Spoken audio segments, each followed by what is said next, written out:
What's going on, everybody?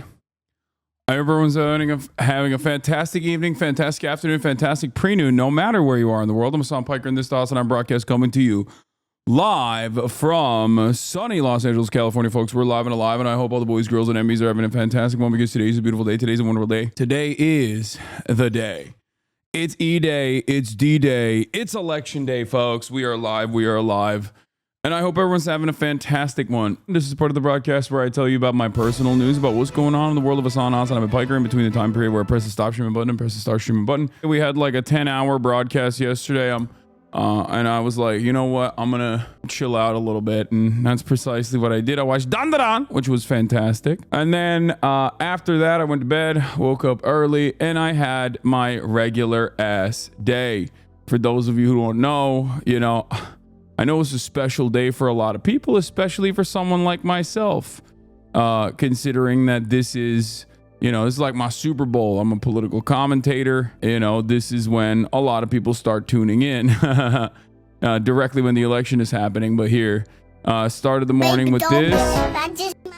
Started the morning with Kaya out there having fun with this big Rottweiler. Little Jeb Bush action in between. I voted by mail, as you guys know. I filled it in last night and then played a little bit of basketball as well. You already know. Had to do it for the one time. Just a regular day for the most part, Why do you always wear knee straps? Because I'm an old man. Anyway, so that's personal news. That's it. There's not really much else to do other than that. In terms of personal news, like not very eventful. My life is not very eventful. It's been leading up to this very moment, right? For the past 4 years at this point, and excited to finally get there. Excited to see what the outcome is. It's D-Day, baby. How do the knee straps help? I got fuck knees. Knee straps are good for like holding your patellar. It's like an extra tendon brace, basically. Folks, Steve Kornacki is not wearing khakis. This is actually kind of devastating. This is kind of shocking. I don't know what to do with this. Breaking. Punxsutawney Phil of American Election. Steve Kornacki is appearing on Morning Joe wearing gray slacks, indicating a Republican win. Traditionally, if Steve appears in khakis, the election will swing for the Democratic candidates. Stay tuned for more updates. Yeah, we're going to have a lot of fake news just like that. Just like what you just saw from Gremlo, friend of the show, Gremlo, with this fake news. I might even do like an outfit change in between, like Amaranth. You know what I'm saying? Like I might pull an Amaranth and be like outfit change incoming, and like in between, and then come back with something a little sexier than what I'm wearing right now. Can I wake up? It's election day. No, she's sleeping. She doesn't give a fuck. She was with me when I went to vote. She voted too. She voted illegally. I voted for 2. Yeah, that's right. I voted for my daughter. Okay. JD Vance told me that you should be able to vote for multiple people if you have a child.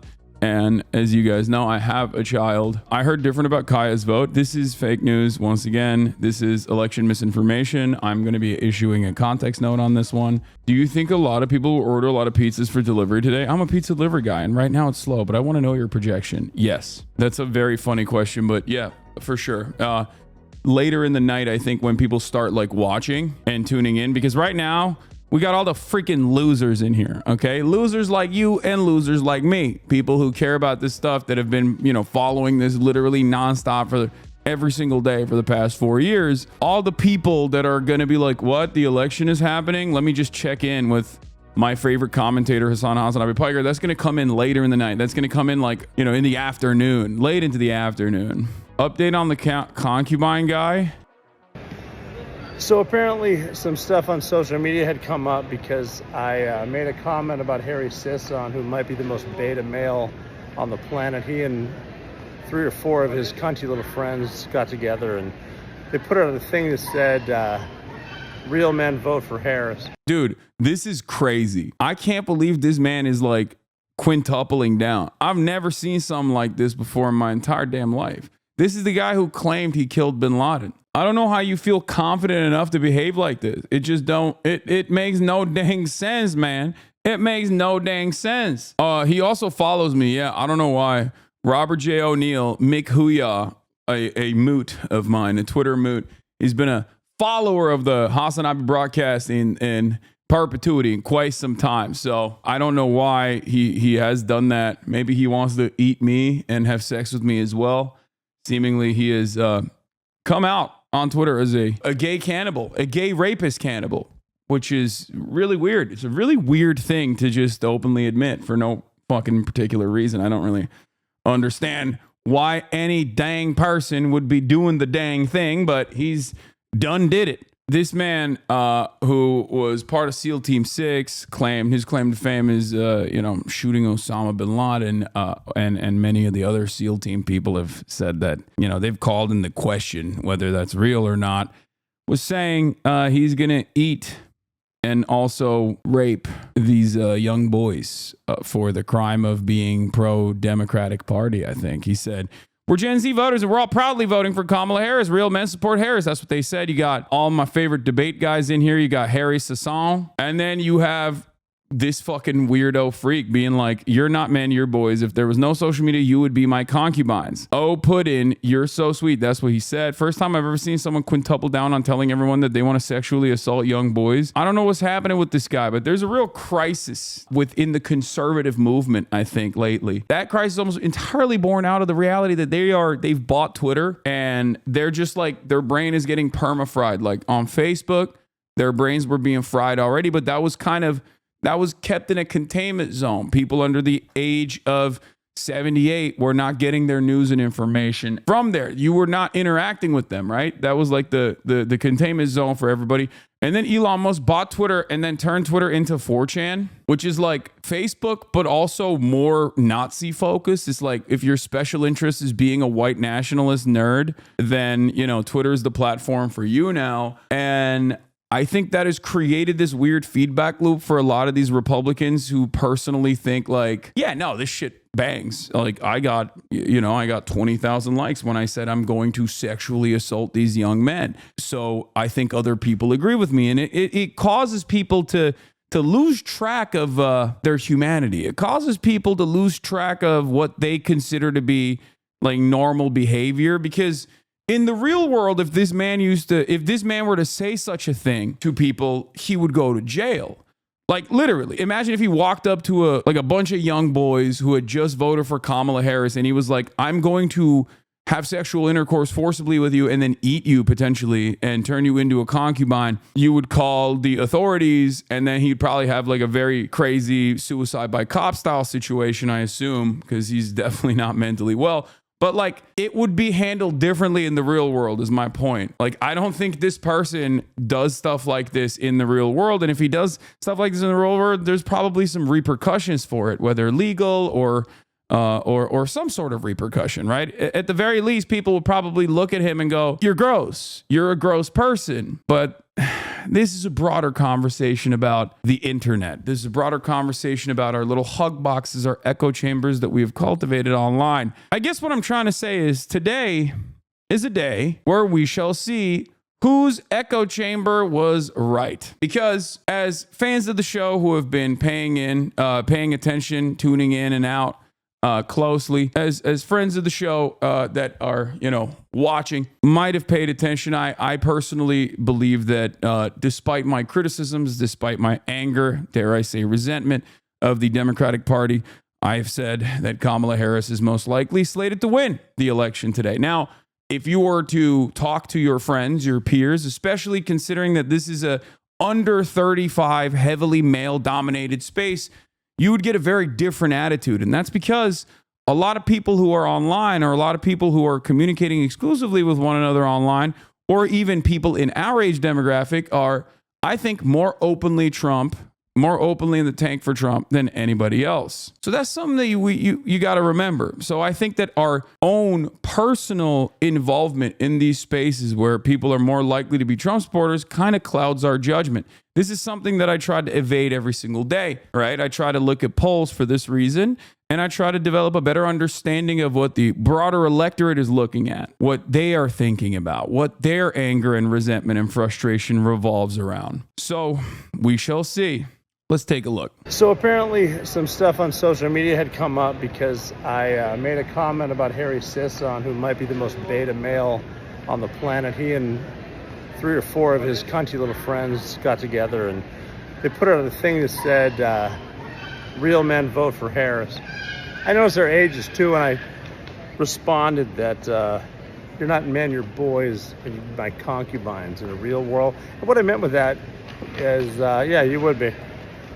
You don't know how to fight. You've never learned how to fight, and I basically will do whatever I want with you. So that's all I meant.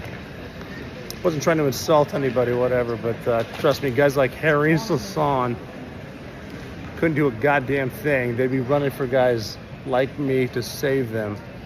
So basically, saying concubine. I like that he's doubling down about his like sexual assault threat and saying like, nah, you don't understand. Like, I simply meant to assault you because you are beta. Damn thing. They'd be running for guys like me to save them. So basically, saying concubine means a slave, and Sisson is apparently French for fucking cunt. Bro, you are like 60 years old, man. You're 60 years old. You lived a whole life. You are like multiple divorce champion over here beefing with a child and also like physically threatening this kid. Like, the fuck is wrong with you? I'll tell you this much. There's a new crop of TikTok debaters out there. Some of them I agree with and I really like and I cherish. Some of them I might not agree with all the time, but it doesn't really matter because I'm not a fucking psychopath who goes, oh, I disagree with you, so I'm going to eat you. I don't understand what causes someone to just be like, I disagree with you and I'm going to keep it at that. Or I disagree with you and I'm just simply going to say why I disagree with you. We can never do that anymore, okay? God forbid, everything fucking turns into politics and one side of the political spectrum literally will just go, I'm going to send a mail bomb to your house. That is now officially where we're at. Back in the day, 10 years ago, if you were like a progressive, socialist, leftist, online content creator, no matter how small or how big you were, okay, let's say maybe you potentially worked at the Young Turks, you would get a lot of death threats, right? You would get a lot of death threats. That was like, you get doxxed, you get a lot of death threats. Now, I feel like the 4chanification of political discourse has finally run its course, and it doesn't matter. You don't have to be like a TYT content creator or some shit to be able to get the ire of the Republican psychopaths. And it's no longer relegated to like anonymous online forums. Now, the average Republican is operating like this. And it's very weird, very fucking weird that is now the new norm. Donald Trump's going to be like, hey, guess what, dude? Springfield, Ohio, those Haitians, they're eating cats and dogs. Insanely racist sentiment. No evidence whatsoever for this. All of a sudden, boom, bomb threats. Matt Walsh decides like the Boston Children's Hospital is actually it's transing the children. No evidence for this whatsoever. He just lied. Doesn't matter. Boom, bomb threats. We got to shut down the hospital for the week. And I don't know where we go from here. And I don't also know what we do with half the country basically hallucinating an alternative reality where they legitimately think, for example, illegal immigrants are being shipped specifically to fucking swing states so they can vote illegally for the Democratic Party. This right here is insane.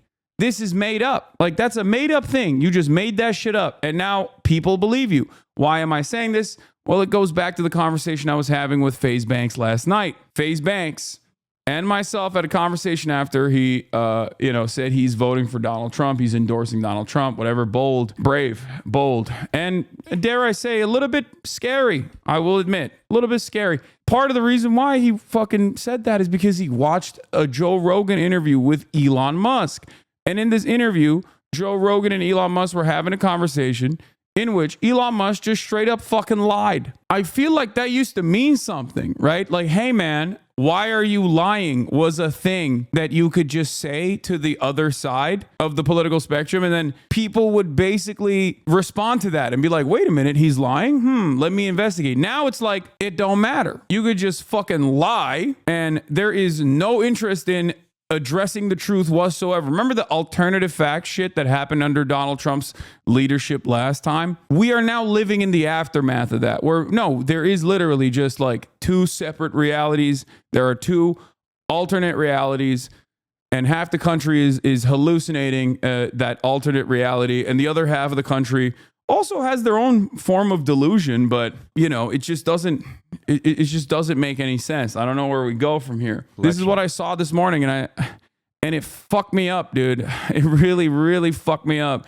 Like, I'm telling you guys, Kamala Harris wins, Donald Trump wins. It kind of doesn't matter. Like, this needs to be addressed. Like, this right here, this shit, regardless of who wins today, we got to fucking fix this problem. And I don't know how we're going to do that. Like, obviously, if Trump wins, it's going to be even worse, considering that, like, we got here to this degree of, like, people openly feeling comfortable lying about such horrific shit that is incredibly consequential as a direct consequence of Donald Trump winning the election last time around. But this is crazy. Okay, listen to this combo.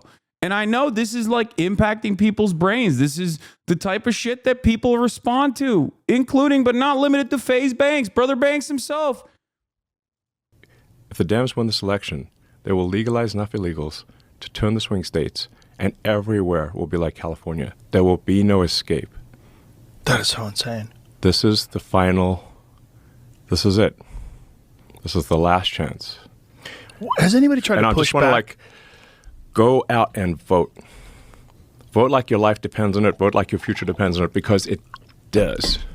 Yeah. This is the last chance, man. Trying to talk to just somebody on the street about politics now, because everyone either believes hurricanes are made by Democrats or that we are shipping in immigrants to vote, and also have secret Chinese police everywhere. Yeah, a lot of this stuff used to be laughed at, man. What the fuck happened? This was like, haha, QAnon, right? Now every political format, every political ideology has its own fucking version of QAnon. Every single one. Now, obviously, I'm not going to fucking do a false equivocation here. I'm not going to say that like Democrats or the Democratic media in general lying by omission by refusing to cover how fucking brain dead Joe Biden was in perpetuity is at the same level or at the same severity as, like, you know, Democrats are doing a weather machine. Like, that's not, those two things are not on the same fucking playing field, right? Or the great replacement is happening because the Democrats are bringing in migrants all across the country deliberately to change the demographic makeup of the country so that they can, I guess, win fucking elections. I don't know. It seems like you're placing a lot of emphasis on winning or losing elections. It's like Democrats won the last election and Republicans still got their way. So I don't even think they give a shit all that much about winning elections. Like, what's this incredibly consequential thing for the Democrats? Like, they're doing this mass migration pattern, this massive conspiracy, all so they can fucking win an election? What are you, stupid? I am an EU chatter. When will we know the results? We're not going to know the results until polls close. And even after polls close, we're not going to know the results for quite some time, because the way this works is there are states, specifically Pennsylvania, that have an incredibly fucked way of tabulating results and calculating mail-in voters and early votes in general. And it is a deeply frustrating process that is deliberately not streamlined. It's very annoying. It's very frustrating. So it depends. If it's super close, then no news outlet is going to make projections. Even if some news outlets make a projection, you're going to have to remember it depends on Fox News. Or maybe it might not even depend on Fox News anymore, because I don't personally know how much the Republican base even trusts Fox News after last election cycle's consequential Fox News projection for Arizona. We have a lot of issues ahead of ourselves. I don't even know if people recognize that. I've been trying to kind of gear you up for this a little bit. I covered the Brooks Brothers riot yesterday extensively to try to give you a little feel for what, like, the Republicans might try to pull out as a last-ditch effort in multiple states potentially. There are a lot of terrifying things that could potentially happen in terms of the unrest. I just don't think that this is going to be a no unrest, perfectly fucking chill election cycle because of some of the things that I just mentioned in terms of, like, how people just don't understand or care about the fucking reality anymore, right? Like, these are problems. These are going to be real issues. I have listened, I would say, to tens of thousands of Republicans at this point. You know, I see the polls, I track this stuff closely, and the overwhelming majority of Republicans routinely say, if Donald Trump loses tonight, the election is stolen. That is a legitimate thing that people believe. And I'm sure if you actually fucking talk to Republicans in your life, if you know any hogs, depending on the level of hogdom that they're at, they probably will repeat that position to you as well. It's not good. That's all I can say. I don't know what else to say other than how the fuck do we deal with this? it seems to me like this is not a good prospect. We are staring down the barrel of unrest, and the situation is not looking too good.